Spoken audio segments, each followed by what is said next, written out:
ಅಥಣಿ ವರದಿ ಇದೆ. ಅಥಣಿಯಲ್ಲಿ ಕಿಲ್ಲಾರಿಯ ದನಗಳಂತೀವಲ್ಲ, ಸುಮಾರು 95 ದಿನಗಳ ಕಿಲ್ಲಾರಿಯ ತಳಿ ಆಕಳು ಬರೋಬ್ಬರಿ 1.5 ಲಕ್ಷಕ್ಕೆ ಮಾರಾಟ ಆಗಿದೆ. ಹೌದು, ಇದರ ಬಗ್ಗೆ ಒಂದು ಸಂಪೂರ್ಣವಾದ ವರದಿ ಇದೆ, ನೋಡ್ಕೊಂಬನ್ನಿ.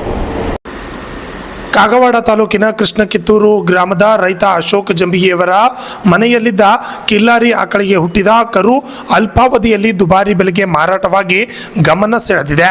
ರಾಯಬಾಗ ತಾಲೂಕಿನ ಯಲ್ಪಾರಟ್ಟಿ ಗ್ರಾಮದ ರೈತ ಕರೆಪ್ಪ ಲಾಳಿ 1.5 ಲಕ್ಷ ಹಣ ಕೊಟ್ಟು ಖರೀದಿಸಿ ಕರುವಿಗೆ ಬಣ್ಣ ಬಳಿದು ಅದ್ದೂರಿ ಮೆರವಣಿಗೆ ಮಾಡುವ ಮೂಲಕ ಸ್ವಾಗತ ಕೋರಿದ್ದಾನೆ. ಒಟ್ಟಾರೆ ಅಳಿವಿನಂಚಿನಲ್ಲಿರುವ ಕಿಲ್ಲಾರಿ ತಳಿಗಳ ಅಭಿವೃದ್ಧಿಗೆ ಉತ್ತರ ಕರ್ನಾಟಕದ ರೈತರು ಹೆಚ್ಚಿನ ಒಲವು ತೋರಿದ್ದು ಗಮನಾರ್ಹವಾಗಿದೆ. ನಮಸ್ಕಾರ.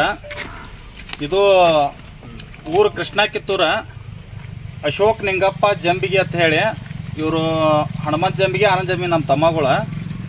ಅವ್ರದ್ದು 3 ತಿಂಗಳ 5 ದಿವಸದ ಹುರಿ ಕರ. ಈ ಕರ ಬಂದುಬಿಟ್ಟು ಹಾರುಗಿರಿ ಮಾದೇವಣ್ಣನ ಗುಳಿದ, ಮಾದೇವಣ್ಣನ ಎತ್ತಿಂದಿದ, ಮಾದೇವ ಮಾಳಿಯವರ ಗುಳಿದಿದ. 3 ತಿಂಗಳು 5 ದಿವಸ ಆಗ್ಯಾವ ಕರಿಗೆ. ಈ ಕರ 1,51,000ಕ್ಕೆ ಕಾನಟ್ಟಿ ಕರಿಯಪ್ಪನವ್ರು ತೊಗೊಂಡಾರ.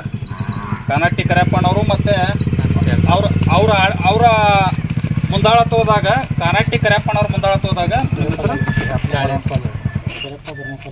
ಕರಿಯಪ್ಪ ಬರ್ಮಪ್ಪ ಲಾಳಿ ಅಂತ ಹೇಳಿ ಯಲ್ಪಾರಟ್ಟಿ ಅವರು ಕಾಕಾಗಳು 1,51,000 ರೂಪಾಯಿ ಕೊಟ್ಟ ಕರನ ಖರೀದಿಸ್ಯಾರ.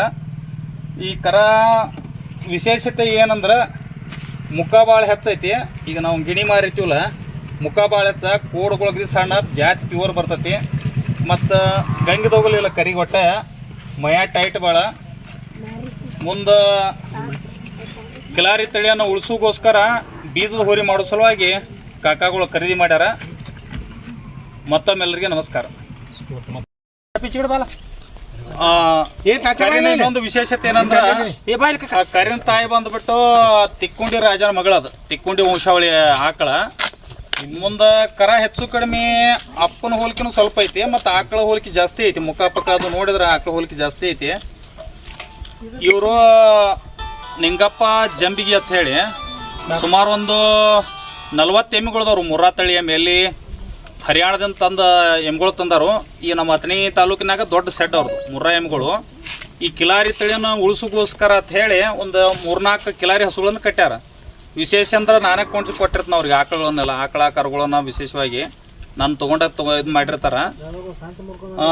ಒಂದು ವಿಚಾರ ಏನಪ್ಪ ಅಂತಂದ್ರೆ, ಎಲ್ಲರೂ ಈಗ ಏನು ಮಾಡಕತ್ತಾರ, ಜರ್ಸಿ ಆಕಳ ಮುರ್ರಾ ಎಮ್ಮೆ ಮಾಡಕತ್ತಾರ. ದಿನ ಇನ್ಕಮ್ ಇರ್ತೈತಿ, ಅದಕ್ಕೆ ಹಾಲಿನ ದುಡ್ಡು ಬರ್ತಿರ್ತೈತಿ, ಎಲ್ಲ ಇರ್ತೈತಿ. ಬಟ್ ಕಿಲಾರಿ ತಳಿದು ಹೆಂಗಿರ್ತೈತಿ, ಇವು ಜಾಸ್ತಿ ಹಾಲು ಕೊಡಂಗಿಲ್ಲ. ಡೈಲಿ ಯಾವುದೇ ಥರ ಆರ್ಥಿಕವಾಗಿ ಇನ್ಕಮ್ ಇರುವುದಿಲ್ಲ. ಅಂದ್ರೆ ಚಲೋ ಕರುಗಳು ಬಿದ್ದು ಅಂದ್ರೆ ಇದು ಯಾವ ಮುರ್ರಾ ಎಮ್ಮೆಗಾಗಲಿ ಜರ್ಸಿ ಆಕಳಿಗಾಗಲಿ ಯಾವುದಕ್ಕೂ ಕೇಳಂಗಿಲ್ಲ ಇದು ಇನ್ಕಮ್ ಆರ್ಥಿಕವಾಗಿ. ಇದನ್ನು ಚಲೋ ನಾವು ವೆರೈಟಿಯನ್ನು ಆರಿಸ್ಕೊಂಡು ಚಲೋ ತಳಿಯನ್ನು ಕಾಯ್ಕೊಂಡು ಈ ಥರ ಕರುಗಳು ಹುಟ್ಟಿದ್ವು ಅಂದ್ರೆ ರೈತರ ಆರ್ಥಿಕ ಪರಿಸ್ಥಿತಿ ಸುಧಾರಿಸ್ತೈತಿ. ಈ 3 ತಿಂಗಳಿನಾಗ 1.5 ಲಕ್ಷ ರೂಪಾಯಿ ಆತಂದ್ರೆ ವಿಶೇಷ ಯಾವ ಇದ್ರೊಳಗೂ ಉಳ್ಸೋಕ್ಕಾಗಂಗಿಲ್ಲ. 3 ತಿಂಗಳೊಳಗೆ ಹೊಲದಾಗಲಿ ಬೆಳೆಯಾಗಲಿ ಅದ್ರಾಗ ಉಳಿದಿಲ್ಲ. ಆದಷ್ಟು ಮಟ್ಟಿಗೆಲ್ಲ ರೈತರು ಜಾಸ್ತಿ ಕಿಲಾರಿ ತಳಿಗಳನ್ನು ಸಾಕಿ ಕಿಲಾರಿ ಇದನ್ನು ವಂಶವನ್ನು ಕಾಪಾಡ್ಕೊಂಡು ಹೋಗ್ಬೇಕು. Shashidhar Kokatnur, RJ32 Kannada news, Chikkodi.